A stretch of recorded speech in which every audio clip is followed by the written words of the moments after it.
आज जिनसे रूबरू होने जा रहे हैं हम देखते कि 10 महीने हो गए हैं देश में पूरी तरह से लॉकडाउन। जो रोजगार में जो लोग थे वो बेरोजगार हो गए और सारे तहस नहस परिवार के अपने परिवार में जाने के बाद अपना जीवन जो रहा उनका वो तहस नहस हुआ। और यह सारे परिवार जो देश भर में बिखराव के साथ कहीं सरकार की घोषणा के बाद रास्तों पे चलते हुए चल दिए अपने गाँवों की ओर, तो कहीं अपने घरों में अपनी झोपड़ी झुग्गियों में बस गए। तो ऐसे परिवारों का जीवन क्या था, कैसे क्या रहा इस 10 महीने में, उनका रोजगार कैसे गया, उनको कैसे रोजगार दे, उनको कैसे राशन दे, ये सारी समस्याओं के साथ जो जूझे विगत 25 से 30 साल से जो भारत में महाराष्ट्र में निर्माण मजदूर संगठन के द्वारा उसको स्थापित करके वो अपना काम कर रहे हैं, वही शख्स माननीय मधुकांत पथारिया साहब, आपका त्रिवेज मीडिया में सबसे पहले स्वागत है। नमस्कार सर। सर, मैं सबसे पहले आपसे यही पूछना चाहता हूं कि आप विगत 25 से 30 साल से आप मजदूर, जो असंगठित मजदूर है, उनके साथ जुड़े हुए हो, तो ये सबसे पहले हमें बताइए वो अनुभव ये लॉकडाउन के समय में ये कैसा रहा? सर, मैं कहना तो ये चाहूँगा कि पिछले कई दशकों से मज़दूरों के कानून को बदलने का जो सिलसिला चालू रहा, उसमें लॉकडाउन में आकर वो पूरी तरह तहस नहस हो गया। जैसे आपने सही फरमाया, हमारे सारे जो मज़दूर हैं जो मेहनत करना जानते हैं, मेहनत की कमाई से अपने परिवार को पालन पोषण करना जानते हैं, इनको बेरोज़गार बना करके जिसे कह सकते हैं कि जॉबलेस किया गया उनको। और वो जॉबलेस की वजह से स्थिति ये आ गई कि जो घरों में कैद होके रह गए लॉकडाउन में, उनके रोजंदारी का, उनके आमदनी का ज़रिया, वो सारा के सारा जो है वो तहस नहस हो गया, बंद हो गया।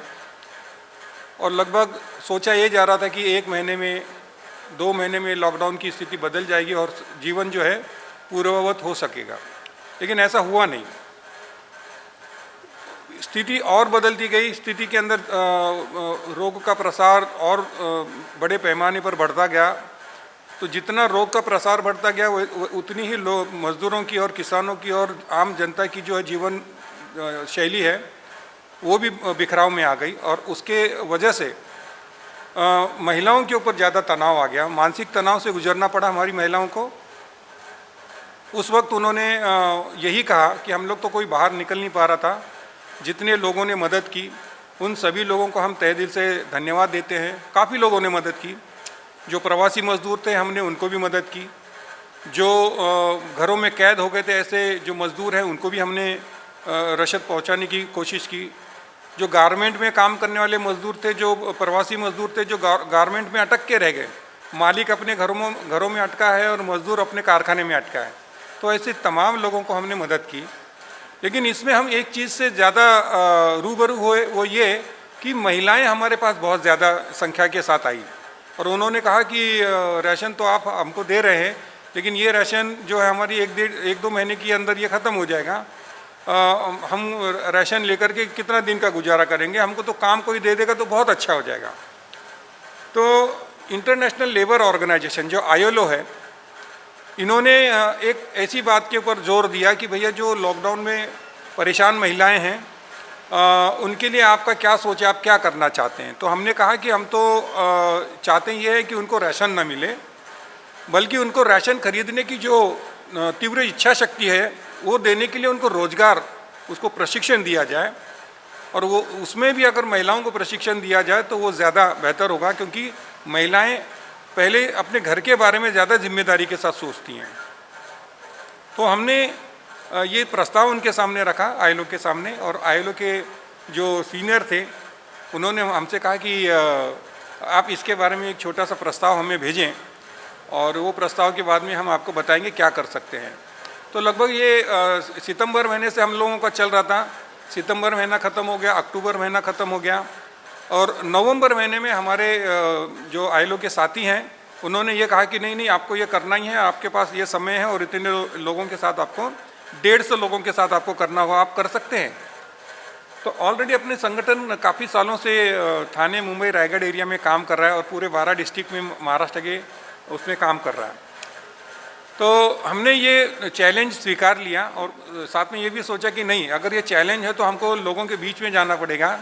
तो लॉकडाउन का काम तो काल ख़त्म हो गया था, लेकिन लोगों के बीच में जाने के बाद हमने ये देखा कि महिलाओं की इच्छा बहुत ज़्यादा है कि हाथ में पैसे आए, और वो पैसे आने का जरिया उनके पास नहीं था।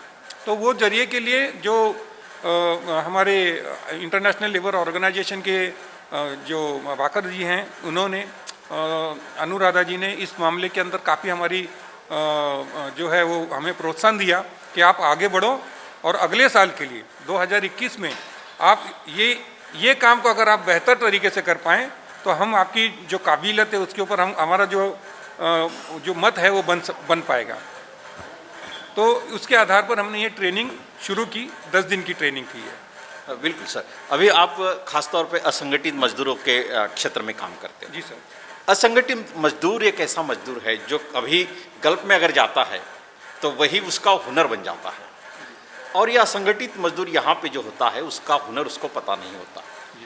लेकिन अब लॉकडाउन में उनके परिवार के साथ भी आप रूबरू हुए, परिचित हुए, और महिलाओं में आपने खासतौर पे काम किया। तो ये जो उनका स्लीपिंग हुनर था महिलाओं का, इसका आपको क्या अनुभव रहा? मैं तो यही कहूँगा कि महिलाओं के बीच में कुशलता तो बहुत होती है, लेकिन उनको देखने का अवसर हमको ये पिछले महीने में मिला कि वो बहुत सारी चीज़ें एक वक्त में कर सकती हैं, मगर उनकी काम के उनको सर्टिफाइड नहीं किया गया। उनको ये देखा नहीं गया कि ये एक कुशल काम है और इस काम को सर्टिफाइड करना ज़रूरी है। इस काम के लिए हमको जो संस्था है ILO, वो संस्था ने महिलाओं के लिए खास करके अपनी रुझान दिखाई।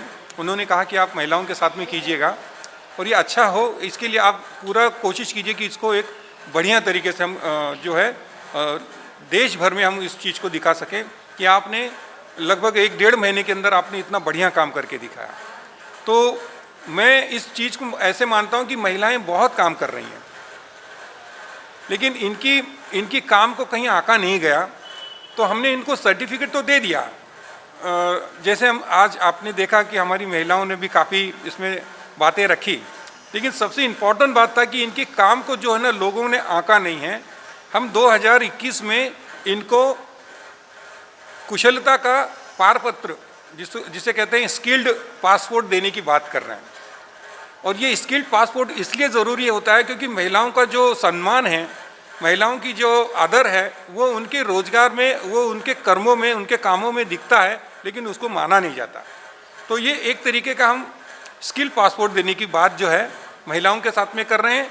और इनकी बहुत बहुढंगी बहुत तरीके के काम करती हैं, तो उनको एक रिकग्निशन मिले और साथ ही साथ में जिस काम के अंदर महारत उन्होंने ली है उस काम को रोजगार के तौर पर उनको बढ़ोतरी करने का मौका मिले। और इसीलिए हमने ये कहा कि एक कदम जो है उन्नति की ओर हम जाने की कोशिश कर रहे हैं। ये कोशिश में हमारी महिलाएं सारे तबके के हैं, कोई इसमें ऐसा नहीं कि वही बहुत पैसा कमाने वाला है, सब मजदूर किस्म के लोग हैं और सबकी हालात जो है वो बहुत बुरे थे। और हम सब इसमें से कोरोना के साथ फाइट किए हैं, लॉकडाउन के साथ खड़े रहकर जिद के साथ जो हमने अपनी इस संघर्ष को पूरा किया, हम उसमें से बच के निकले। लेकिन आज हमारे सामने एक बड़ी समस्या है कि हम मार्केटेबल काम करने के लिए लोगों को हम उत्साहित कर रहे हैं कि हम आपको मार्केट तक में ले चलेंगे। ये जो अंतर्राष्ट्रीय श्रम संगठन जो है ILO, उसने आपको कहा कि आप इस कार्य में आगे जा सकते हो, तो किस तरह का प्रशिक्षण और किस तरह का चुनाव आपने प्रशिक्षणार्थी के लिए किया, उसका क्या निकष भी रहा? ये उन्होंने हम पर छोड़ा था कि आप उन महिलाओं की ज़रूरत को समझकर उनको क्या प्रशिक्षण की ज़रूरत है, आप उनसे बात करके इस चीज़ को तय करें। तो हमने इनसे पूछा कि आपको काम देना है, तो उनका पहला प्रायोरिटी था कि हम घर में बैठ के काम कर सकते हैं तो अच्छा रहेगा। तो हमने थोड़ा सा सोचा कि घर में बैठने जैसे काम कौन से हैं। तो कुछ महिलाओं ने कहा कि हम घर में बैठेंगे तो कितना कमाएंगे, इससे अच्छा आप हमको ऐसा कुछ ट्रेनिंग दो ताकि हम बाहर जाके काम करें तो उतना पैसा हम कमा पाएंगे। तो ऐसे 2 तरीके के लोग हमारे साथ में आए। तो उसमें हमने ये देखा कि घर में क्या क्या चीज़ें बनाई जा सकती है। तो गजरे बनाए जा सकते हैं, पापड़ का हो सकता है, प्रेस का हो सकता है, भाजी बेची जा सकती है, टेलरिंग हो सकता है। और उसके साथ में हमने हाउसकीपिंग का भी ट्रेनिंग दिया है और साथ में हमने उनको कैटरिंग का भी ट्रेनिंग दिया, जिससे ये 10 महिलाओं का जो ग्रुप है, ये ग्रुप को अगर काम देते हैं तो वो कहीं ना कहीं अपना छोटा सा कैटरिंग का बिजनेस शुरू कर सकते हैं, खाना वो शुरू कर सकते हैं। और ये चीज़ उनको उन्होंने एक्सेप्ट किया कि ये अगर महिलाओं की तरफ की नीड है तो हम इसको एग्री करते हैं, लेकिन इतनी सारी चीज़ कर पाओगे, ये हमारे सामने उन्होंने एक सवाल रखा। तो ये चीज़ जायज़ है कि वो कहेंगे कि इतनी सारी ट्रेनिंग एक वक्त में आप कैसे कर पाएंगे। लेकिन हम लोग कई सालों से अलग अलग ट्रेनिंग कर रहे हैं, जैसे नाका कामगारों के लिए ट्रेनिंग की है, घरेलू कामगार महिलाओं के लिए हम लोगों ने ट्रेनिंग की है। तो लॉकडाउन में तो हमने सिर्फ वर्किंग वीमेंस देखा, कामकाजी महिलाओं को देखा हमने। तो कामकाजी महिलाएं तो सभी हो सकती हैं, जो कल को भाजी बेच रही थी वो भी लॉकडाउन में बेरोजगार हो गई थी, जो नाका कामगार थी वो भी बेरोजगार हो गई, जो कंपनी में काम कर रहे थे वो भी बेरोजगार हो गए थे। तो ऐसे हालात में हम लोग ने जो बात रखी कि ये हम 7 कोर्स हैं ये कंप्लीट करना चाहते हैं, तो उन्होंने बिल्कुल एग्री हो गए। और उन्होंने ये भी कहा कि ये काम जो 7 ट्रेनिंग है आप 150 लोगों को करा सकते हैं। हमने कहा हम करा सकते हैं। और 1 महीने में हमको उन्होंने टारगेट दिया कि आप 150 महिला तक पहुंचना ही है, और पहुंचने के बाद में आप ऐसा कुछ करके दिखाओ कि ये 50 महिला इसमें से कुछ निकल करके कुछ काम करें। तो हमको अभी ख़त्म हुआ है ये, तो कम से कम हम एक 8-10 महिलाओं को अगले महीने में हम लोग ज़रूर ऐसा काम करने के लिए प्रेरित करेंगे कि वो अपना छोटा सा धंधा करें। और किसी से हम कुछ ना कुछ, किसी से कपड़ा मांगेंगे, किसी से फूलों के लिए हम पैसे मांगेंगे। तो जो चीज़ हम मांगेंगे वो इन महिलाओं का असेट्स हो जाएगा।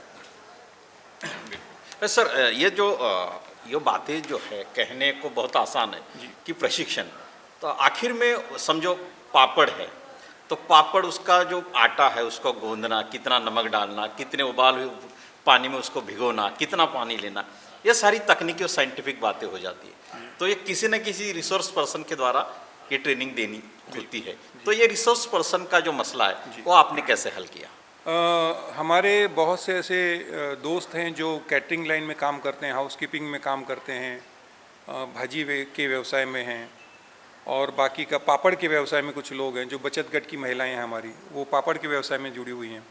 तो हमने ऑफिस में बुलाया, उनसे बात की और उनको हमारी जो सोच है वो बताया कि हम लोग चाहते कि उन महिलाओं को काम मिले जो महिलाएं अभी बेरोजगारी का सामना कर रही हैं।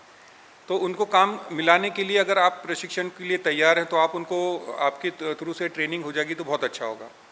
तो ये कोई किसी कॉलेज में प्रोफेशनल तरीके से डिग्री लेकर काम करने वाले लोग नहीं थे, ये प्रैक्टिकली अनुभव लेकर के इन्होंने लोगों को ट्रेनिंग देकर के बताया कि हम लोग इसमें, इस धंधे में कैसे कामयाब हुए हैं और कैसे हम लोग आगे बढ़ रहे हैं। तो उनकी समझदारी, उनकी होशियारी और उनके काम करने के तौर तरीके को उन्होंने हमारे महिलाओं के साथ में शेयर किया। हाउसकीपिंग के लिए हमारे साथी थे, वो हाउसकीपिंग में आज भी काम कर रहे हैं। कैटरिंग के बीच में हमारे साथी थे, वो कैटरिंग के व्यवसाय के बारे में बता कर गए हैं। पापड़ की ट्रेनिंग करने वाली बचत गट की महिलाएं थी, उन्होंने पापड़ बनाने का बताया। प्रेस करने वाली जो महिला थी, जो किसी ने तो ये कह दिया था कि प्रेस ये महिलाओं का सेक्टर है ही नहीं, तो ये सेक्टर में महिला काम नहीं कर सकती क्योंकि हैवी काम है। तो हमारी सारी महिलाओं को ट्रेनिंग देने वाली महिला ही थी। ये हमको अभिमान हुआ कि सारी ट्रेनिंग में महिलाओं का ज़्यादा पुढाकार था, ज़्यादा नेतृत्व उन्होंने किया था। तो ये कहने के लिए एक बहुत वो लगता है कि महिला सब कुछ काम में आगे बढ़ सकती है।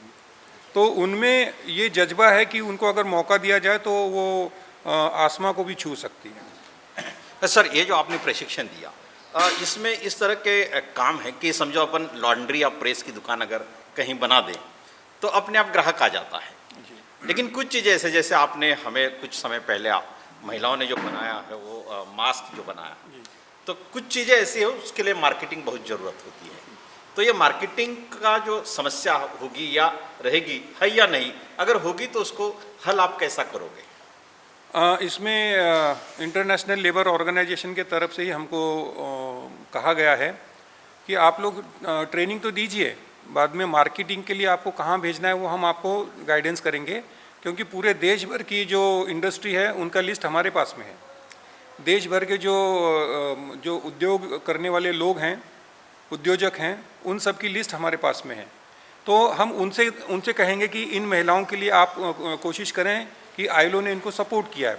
तो एक मार्केटिंग का तो तरीका ये है कि उनके तरफ से ही हमको एक सजेशन आया कि आप इनको ट्रेनिंग तो दीजिए, आगे इनको बढ़ाने के लिए कौन कौन सी स्ट्रैटेजी ले सकते हैं हम आपको बताएंगे। तो एक तरीका तो वो है कि उनका सपोर्ट है। दूसरा ये है कि जैसे हमारे तोड़ने साहब हैं, लक्ष्मी मैडम हैं, और हमारे दामोदर जी गायकवाड़ हैं, मदन केदारे हैं, राजाराम ठाकरे जी हैं, गीता ताई है, ऐसे काफ़ी लोग हैं जो बिल्कुल अनुभव नहीं है ऐसा नहीं है, उन्होंने अपने लाइफ में बहुत बार ऐसे काम किए हैं जिसकी वजह से उनको ये एक्सपीरियंस है कि मार्केटिंग कैसी होती है। तो मार्केटिंग का हमने जिस दिन हमने मीटिंग शुरू की, ट्रेनिंग शुरू किया, उसके दूसरे तीसरे दिन से ही हमने चालू कर दिया था कि मार्केटिंग क्या कहाँ कहाँ और कैसे कैसे करनी है। तो पापड़ के बारे में हमने मार्केटिंग का पूरा जायज़ा लिया। तो पापड़ में उल्लासनगर में बहुत सारे लोग काम कर रहे हैं, उसके बेनिफिट भी हमको समझ में आए कि इसके मतलब पापड़ हम अगर 1 किलो पापड़ लेते हैं तो उसमें कितने पापड़ बनते हैं, खरीदी कितनी होती है और बेचे जाएंगे तो कितना उसमें से हमको प्रॉफिट हो सकता है। वो सारा अंदाज़ निकाल करके हम लोग ने सोचा कि ये पापड़ के बिज़नेस में हम लोग जा सकते हैं। टेलरिंग के बारे में भी यही है कि टेलरिंग के लिए हम लोग जो पहनने वाले कपड़े हैं वो छोड़ करके बाकी सारी चीज़ें हम लोग बनाना चाहते हैं। जैसे पायदान है, कर्टन है, खिड़कियों के कर्टन है, पिलो कवर है, या आपका ये कह सकते हैं कि जो एप्रन होता है जो खाना बनाने के टाइम पे लगता है, वो बच्चों की छोटी छोटी गोदड़ियाँ हैं, वो सारी 9-10 चीज़ें हैं जिनका ट्रेनिंग हमने उनको दिया है। और मैं आपको अभी दिखा भी सकता था अगर आप कल्याण ऑफिस में आते, तो वो चीज़ हम लोग बना करके लोगों से पूछा तो उन्होंने कहा कि ये बहुत अच्छा बनाया है, आप ये चीज़ हमारे मार्केट में आके, हमारे शोरूम में आके आप रखिए। तो इतना अच्छा हम लोग बना सकते हैं कि लोग कह रहे हैं कि आप आके इसमें शुरुआत तो कीजिए, लेकिन हमारे पास में प्रोडक्शन करने के लिए उतना जो बल्क में मंगाते हैं। सर, सिद्धांतों के तहत आपने ये स्वीकारा था कि महिलाओं में हम ये जाकर ये काम करें, ये प्रशिक्षण दें, लेकिन बाद में आपका एक अनुभव तैयार हुआ, आपने सोचा 6-7 तरह की जो प्रशिक्षण है वो दी जाए, लेकिन बाद में आपको क्या महसूस हुआ कि महिलाओं में इसके अलावा कौन सा और हुनर है जिसे हम उसका मार्केटाइज करें, ऐसा आपको लगता है? ये हुनर तो उनके हुनर की तो बहुत सारी चीज़ें हैं जो मैं कह सकता हूँ, लेकिन सबसे इम्पोर्टेंट ये है कि आज उनकी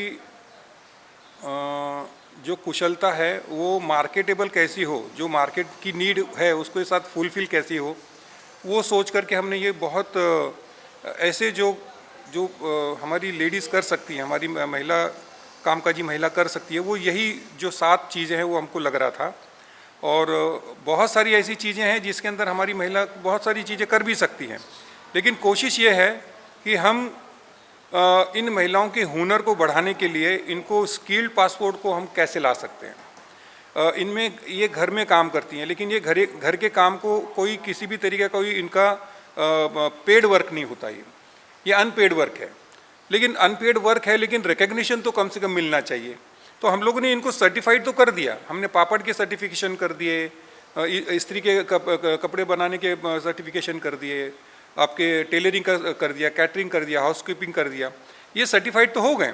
लेकिन ऐसे बहुत से काम हैं जो हमारी महिलाओं के पास में उसका सर्टिफिकेशन नहीं है, लेकिन हम उनके एक सम्मान में उनके अनुभव को लोगों के बीच में रखें कि ये इतने सारे काम की खूबी इनके अंदर होते हुए भी इनको ये काम काज करती नहीं है। ये काम घर में पूछा जाए कि तुम्हारी मिसेस क्या काम करती है, उन्हें कुछ नहीं काम करती, घर में रहती है, लेकिन वो घर के कितने सारे काम होती है उसके बारे में हमारी महिलाओं को भी मालूम है कि हम वो काम करती है, लेकिन उनको वो शो नहीं कर सकती। तो हमारा कहना यह है कि हमारी महिलाएं वो पासपोर्ट, स्किल्ड पासपोर्ट अगर हम बनाएंगे तो हम उनका ट्रेनिंग लेकर के बनाएंगे। ऐसे नहीं कि हमने वो ये जानती है इसलिए दे दिया, हम वो स्किल पासपोर्ट बनाएंगे, उनका छोटा सा टेस्ट लेंगे और टेस्ट लेकर के हम उनको स्किल पासपोर्ट देंगे, ताकि वो कहीं भी जाए तो अपना जो सर्टिफिकेट है उसका यूज़ करे और अपने पासपोर्ट का यूज़ करे कि मैं इतनी सारी चीज़ें जानती हूँ, उसमें योजना क्या है, उसमें किस तरीके के इन्वेस्टमेंट करना है, किस तरीके की मेडिकल पॉलिसीज़ क्या होती है, वो सारी चीज़ें जो हैं, उनके बुढ़ापे की सुरक्षा है, ये सारी चीज़ें कैसे उसमें कवर हो सकती है, वो हम लोग स्किल पासपोर्ट के तहत उनको देना चाहेंगे सर। ये बहुत बड़ी आइडिया है अपनी मधुकांत पथारिया सर की कि महिलाओं के जो हुनर होते हैं, हुनर तो बहुत सारे होते हैं, बहुत बढ़िया जो किसी शिक्षा के तहत उसको होना चाहिए, उससे बहुत ज़्यादा वो हुनर होते हैं। हम देखते हैं कि हमारे भारतवर्ष में भी कि हमारे घर में महिला जो फूड बनाती है, जो अन्न बनाती है, जो पदार्थ बनाती है, कहीं ना कहीं जाके वो 5 स्टार होटलों में उसकी कीमत कितनी बढ़ जाती है और उसको बनाने वाला लाखों में पगार लेता है। तो ये जो हुनर है हमारी महिलाओं का, इसको कहीं ना कहीं स्किल्ड और हुनर में वो तब्दील हो जाए और महिला जो है यहाँ की मार्केटिंग में, यहाँ के जो आर्थिक व्यवस्था है, इसमें एक अपना मजबूत स्थान बनाए। पथारिया सर जी, आपने त्रिवेज मीडिया के साथ यह जो अपना अनुभव लॉकडाउन के तहत जो समस्या रही खासतौर पे महिलाओं की, उसके तहत जो अपना अनुभव विषय किया, हमसे शेयर किया, इसके लिए हम आपके बहुत बहुत आभारी है। आपका निर्माण मजदूर संगठन का जो काम है उसका हम अलग हिस्से से और इंटरव्यू लेना चाहेंगे और बहुत सारे विषय है, उन विषयों पर भी हम आपकी राय लेते रहेंगे। आज के लिए हम यहीं रुकते हैं। आपका जो कार्य चल रहा है उस कार्य के लिए हम बिल्कुल त्रिवेज मीडिया की तरफ से हमारा सारा योगदान देंगे। बहुत बहुत धन्यवाद।